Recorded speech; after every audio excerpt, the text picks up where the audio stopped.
Who takes care of the tiny cog in a massive machine once it wears out and stops being useful? We're used to seeing glamorous balls and flawless dinners in films about the Victorian era, servants moving silently in the background, like shadows pouring tea. But no one talks about what happened to those same people when their hands began to tremble with age and their legs could no longer rush up endless staircases.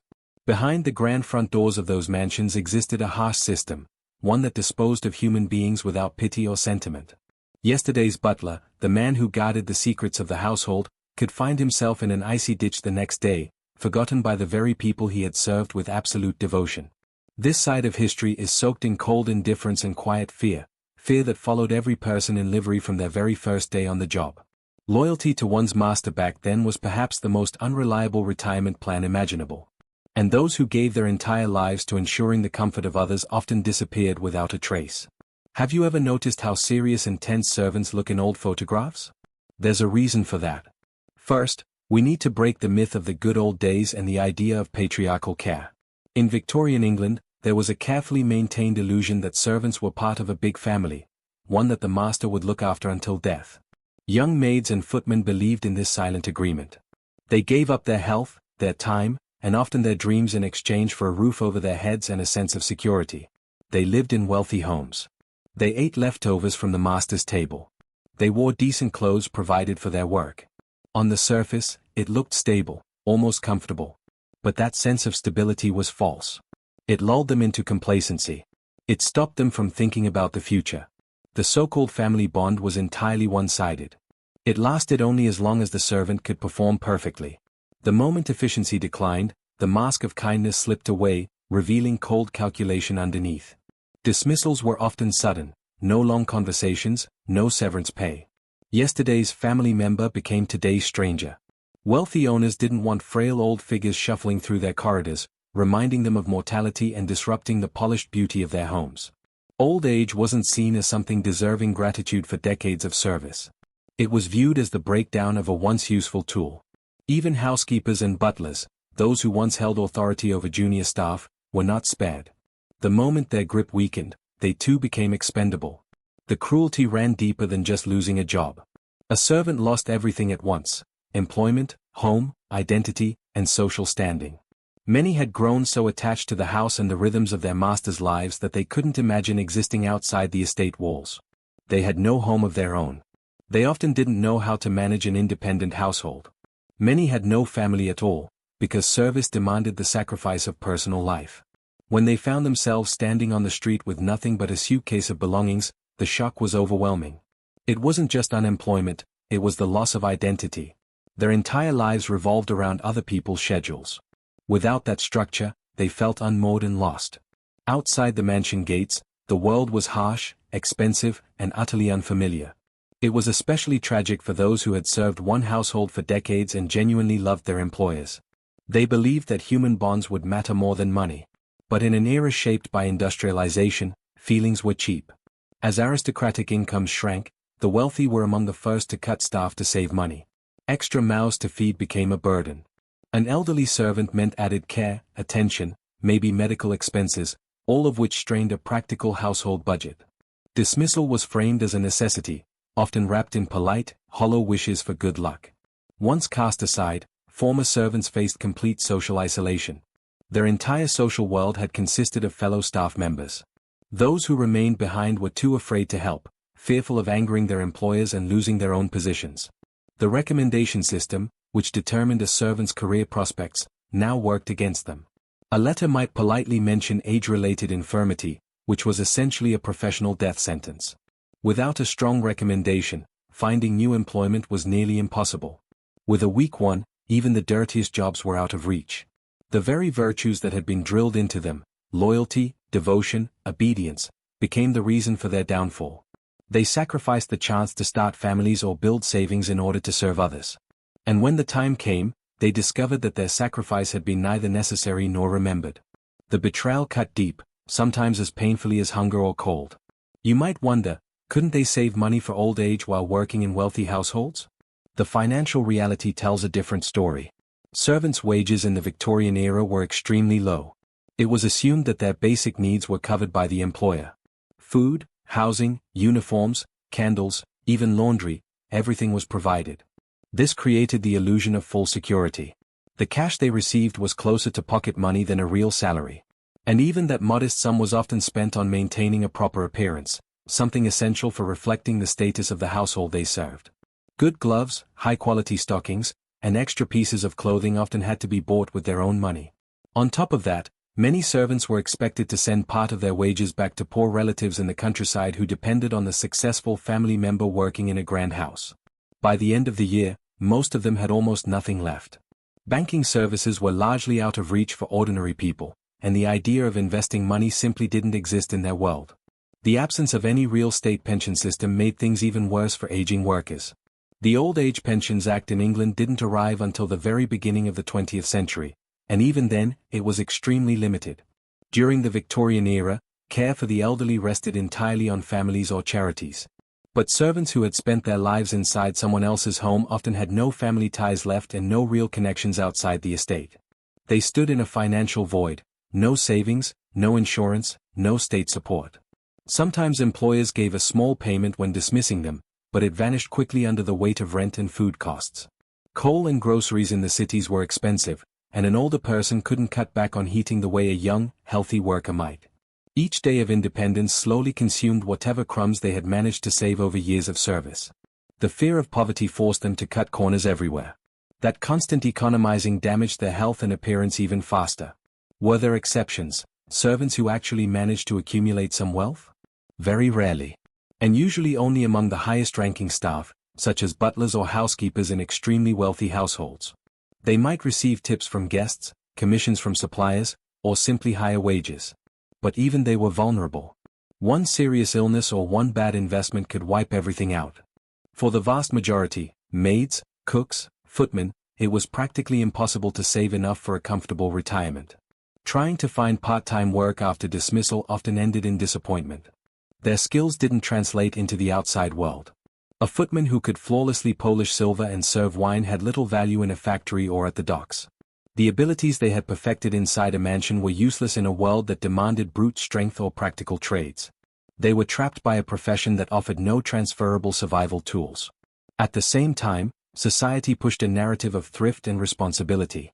The poor were accused of wastefulness. But how could someone be thrifty when their yearly income barely covered basic necessities? That rhetoric only deepened their shame. Instead of acknowledging a broken system, society preferred to blame individuals for their poverty. Servants were never taught financial literacy. They were trained to obey and to manage their master's household, not their own money. They didn't understand how banking worked or how to protect themselves from fraud. Many lost their modest savings by trusting dishonest businessmen or investing in questionable ventures. That was often the final blow, after which any hope of a dignified old age disappeared completely. The system itself was built to keep servants dependent. Real savings would have given them freedom, and employers had no interest in granting freedom of choice. Low wages weren't just about saving money. They were a way to maintain control. This raises a difficult question. Is it fair to pay someone less simply because you provide housing? Or is it better to pay a full wage and allow independence? And then there was another harsh reality, the humiliating tricks servants used to hide their age. In a world where aging meant dismissal, appearance became everything. A single gray hair or a wrinkle could cost someone their job. So, hidden away in cramped servants' quarters, a secret industry flourished, methods to fake youth at any cost. Hair dyeing was the most common solution, and also one of the most dangerous. Professional dyes were expensive, so servants turned to toxic homemade mixtures made from lead, sulfur, and even gutta percha. These substances didn't just damage hair, they slowly poisoned the body, seeping through the scalp into the bloodstream. But fear of unemployment outweighed fear of poisoning. A 60-year-old butler with unnaturally jet-black hair might look suspicious, but it was still safer than showing noble gray strands that could lead straight to dismissal. Women suffered even more under this pressure. Maids and nannies, whose roles required energy and a pleasant appearance, endured constant scrutiny. Tight corsets weren't just for fashion, they were used to hide age-related changes and to support aching backs. Chronic pain was numbed with laudanum, a widely used opium tincture. It helped them survive long days on their feet, but it often led to addiction, speeding up the physical decline it was meant to conceal. There was even an underground market for second-hand dentures, teeth sometimes taken from the deceased. Missing teeth signaled age and poor health, which was unacceptable for anyone serving at the dining table. These so-called Waterloo teeth were disturbingly popular, allowing servants to maintain the illusion of a healthy smile. It sounds horrific today, but back then, it was about survival and preserving status. Even glasses were unofficially discouraged for servants who appeared before masters and guests. Spectacles were seen as ridiculous, and worse, as proof of poor eyesight. Poor eyesight suggested missed dust, unnoticed stains, mistakes. So many worked nearly blind, relying on memory and touch just to avoid being seen with glasses. Ironically, this often led to broken dishes and errors, the very failures that resulted in dismissal. Every morning began the same way, a careful inspection in the mirror, searching for new signs of aging. Each wrinkle brought panic. Powder was applied. Skin was tightened. Anything to hold back the visible march of time, because in their world, growing old wasn't natural. It was a professional death sentence. Living under that constant strain, always afraid of being found out, created an unbearable psychological weight. A servant couldn't truly relax, not even alone. They were always performing, always pretending to be a younger, stronger version of themselves. The bitter irony was that many masters noticed the tricks. They saw the dyed hair. They recognized the forced posture. Sometimes it even amused or disgusted them. But as long as the servant continued to do the job well, they said nothing. The moment the disguise failed, when frailty became obvious, the dismissal came swiftly.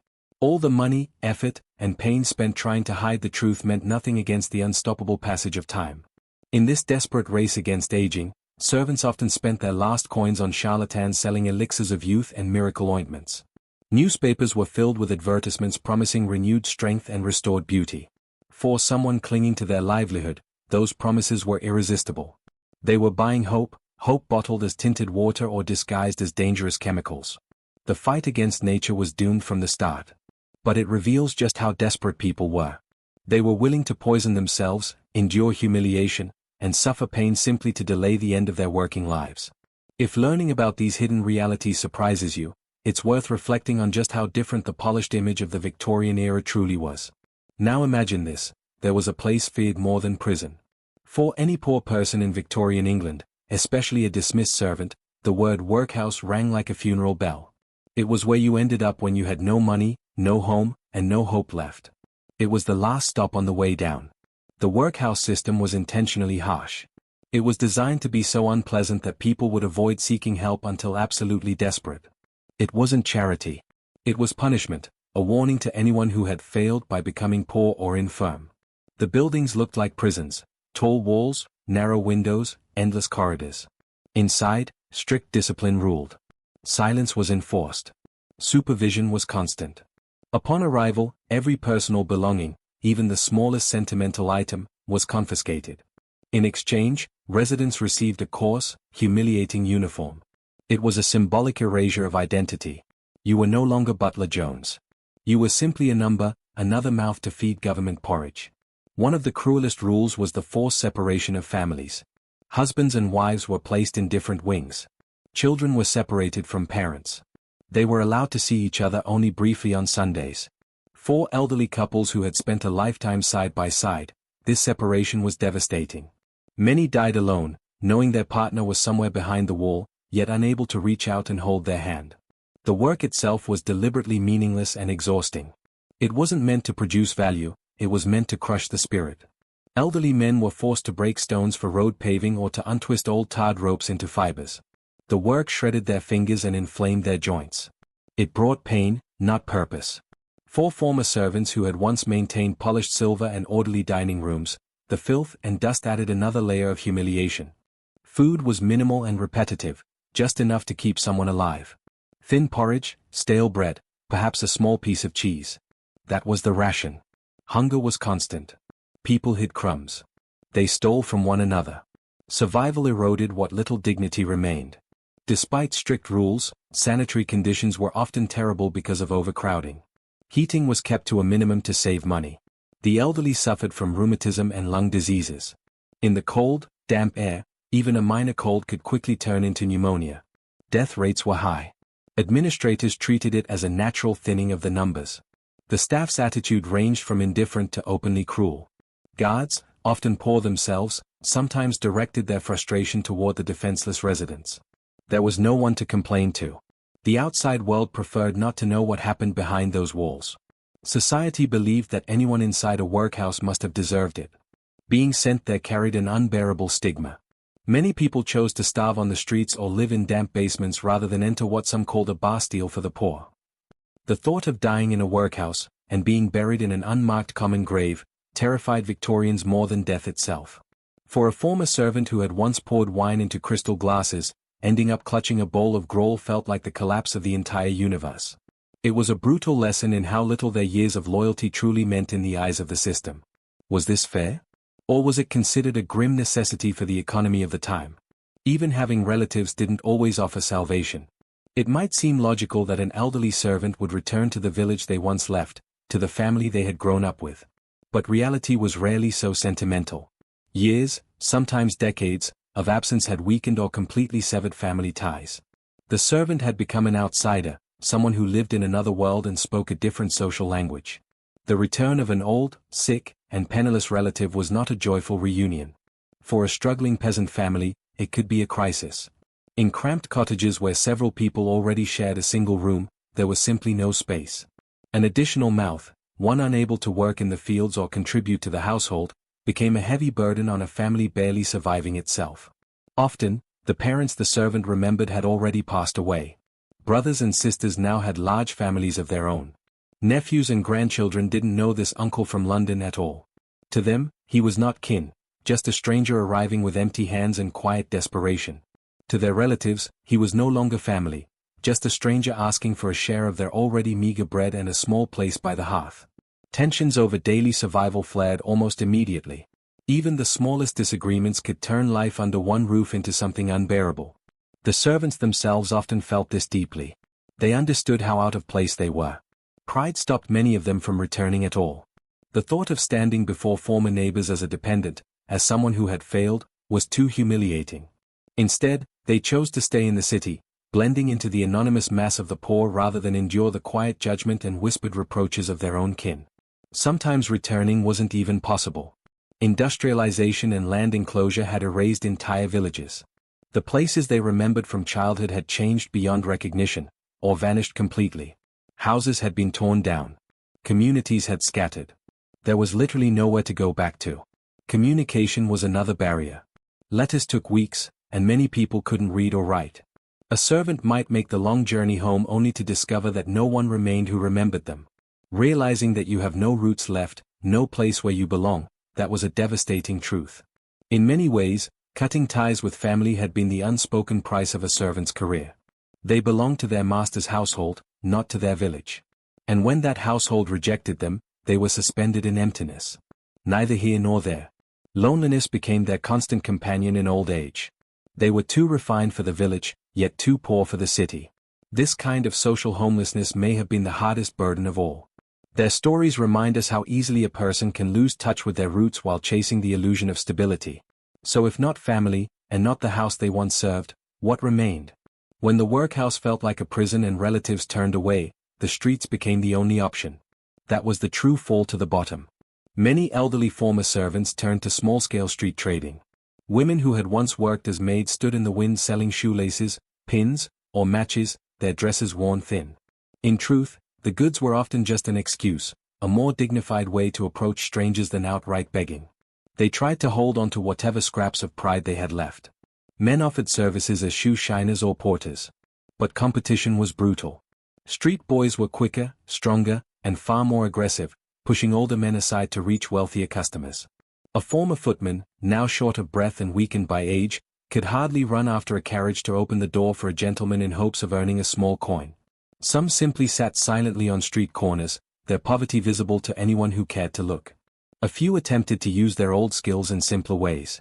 Former cooks might bake cheap pies or prepare hot broth to sell to early morning laborers. But even that required a bit of starting money, for ingredients, for coal, and most didn't have it. And the police frequently harassed street vendors, issuing fines or confiscating goods, making even this fragile income dangerously unstable. Clothing that had once been a symbol of pride deteriorated quickly. Liveries and uniform dresses were sold off to junk dealers for a handful of pennies. In exchange, they bought whatever rags might keep them warm. In London's poorest districts, it wasn't uncommon to see someone wearing the remnants of fine clothing paired with shoes full of holes.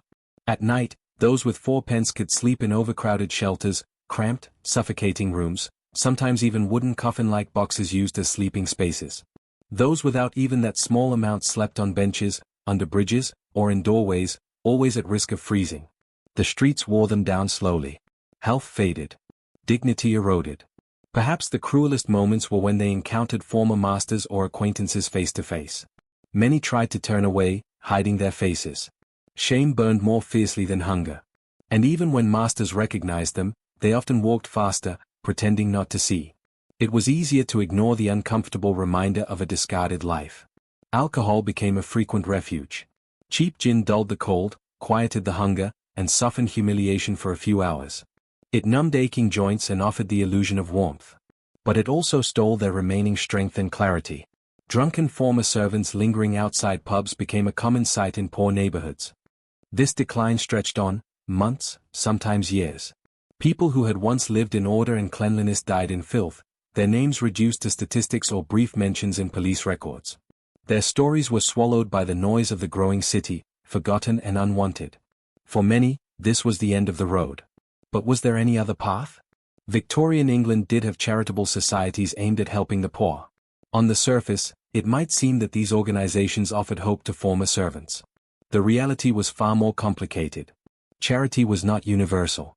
It was selective. Assistance was reserved for the deserving poor.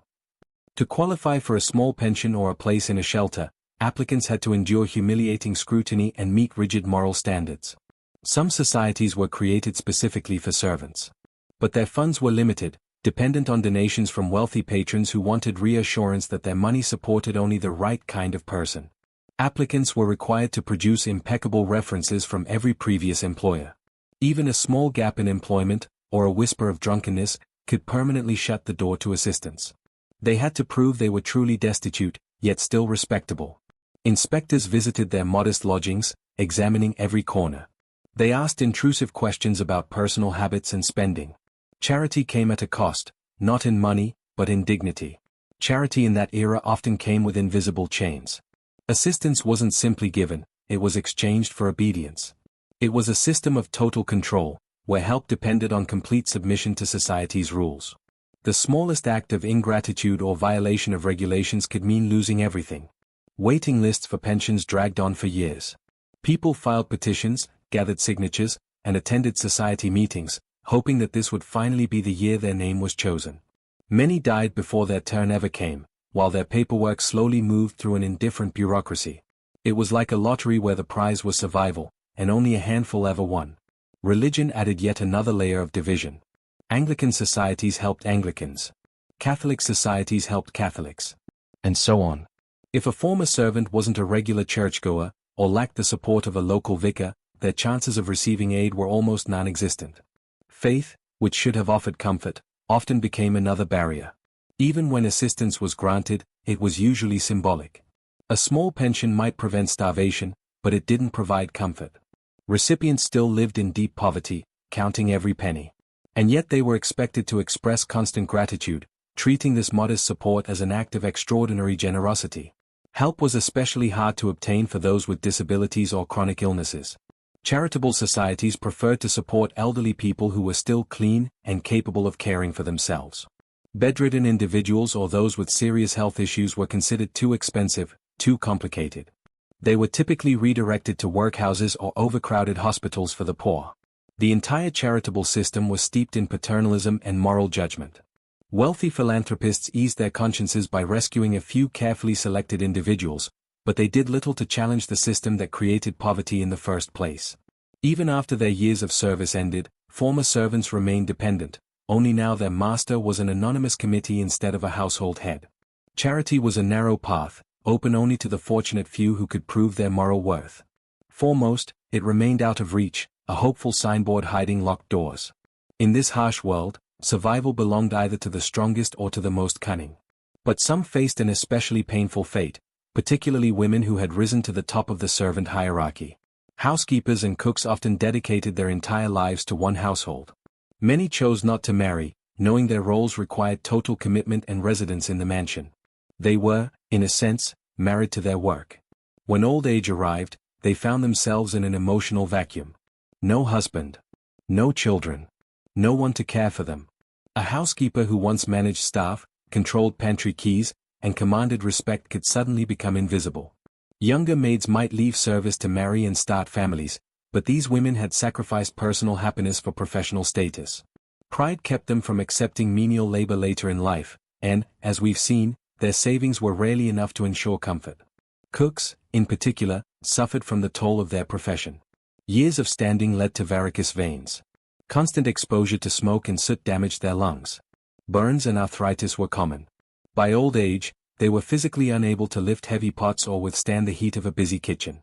Their refined culinary skills weren't needed in cheap canteens. And wealthy households no longer considered them employable. Many ended up renting small furnished rooms, living in corners of strangers' homes. Around them were small relics of a past life, a trinket once given as a gift, an old dress, a photograph of their employer's children. These objects became emotional anchors, proof that they had once mattered.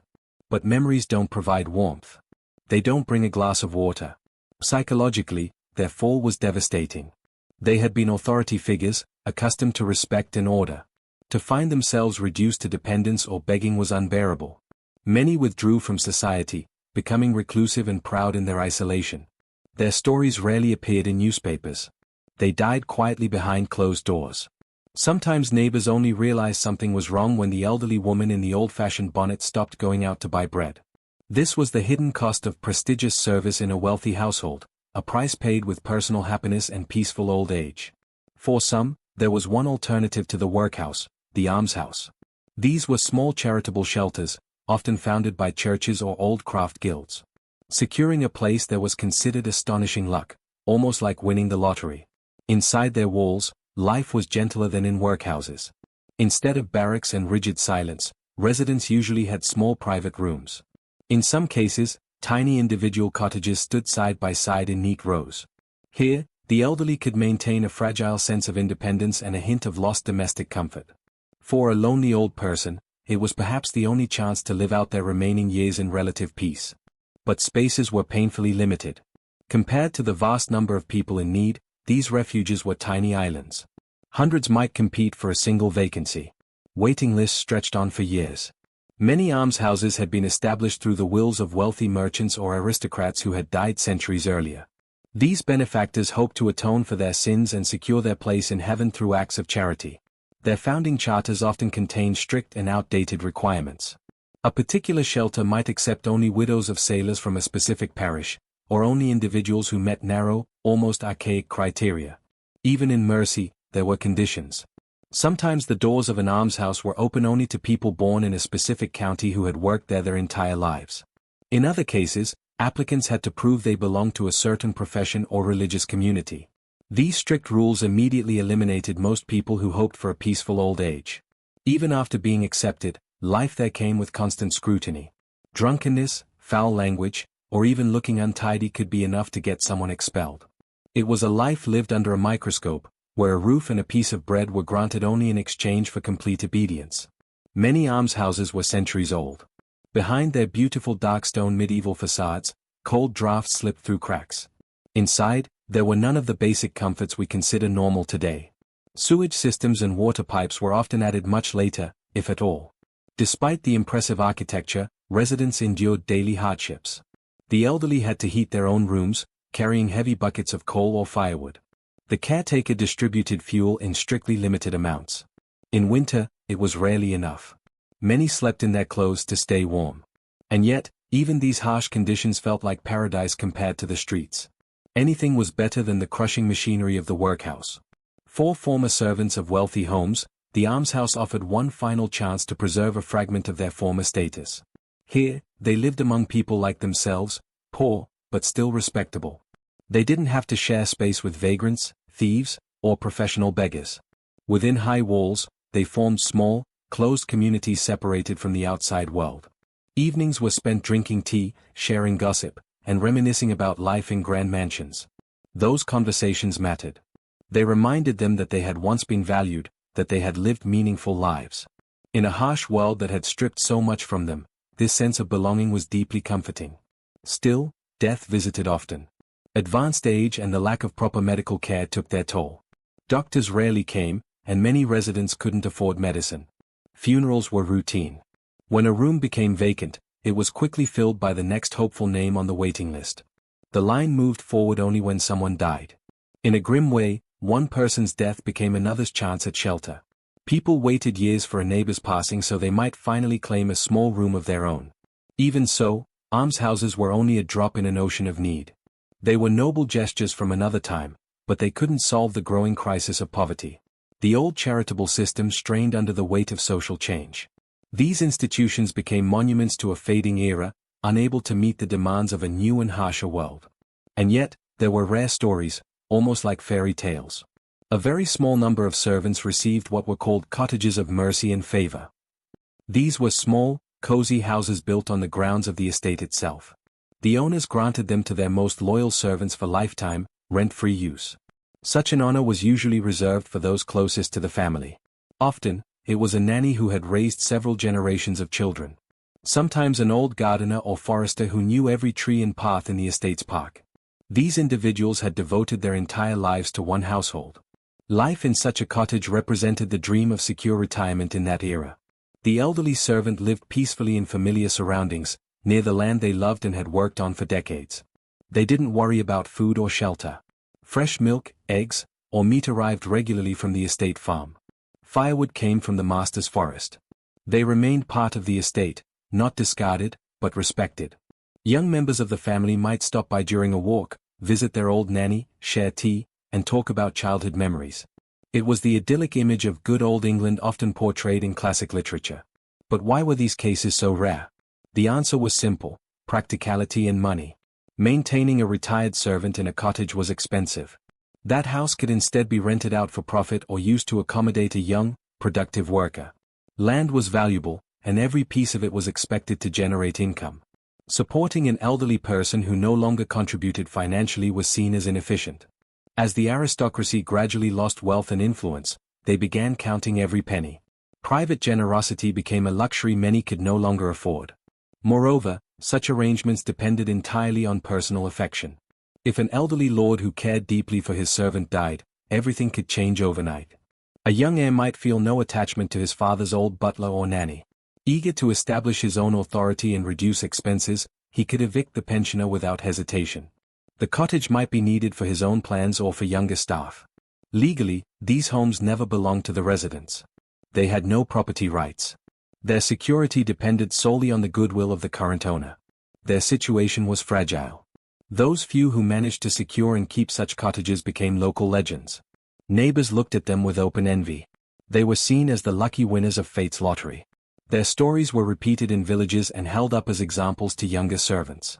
Their rare good fortune reinforced the illusion of a caring, almost familial system, the same illusion we mentioned at the beginning. Seeing these exceptions, new generations of servants believed that loyalty would be rewarded. They worked harder, served more devotedly, and dreamed that their old age might be just as peaceful. But for most, reality was different. We've traveled from the grand front doors of mansions to the bleak corridors of workhouses and the freezing streets of London. The fate of elderly servants in the Victorian era reveals how human dignity was often crushed between the gears of class inequality and economic calculation. These were people who spent their best years creating comfort for others, only to become unnecessary in the very world they helped sustain. Their stories remind us of the hidden cost of past luxury. A cost paid in loneliness, fear, and quiet despair. Perhaps next time we watch a beautiful period drama, we'll think about what's happening beyond the elegant dining room and glittering ballroom. If this hidden side of history interested you, consider what other aspects of ordinary people's lives from the past you'd like to explore. Stories like these deserve to be remembered.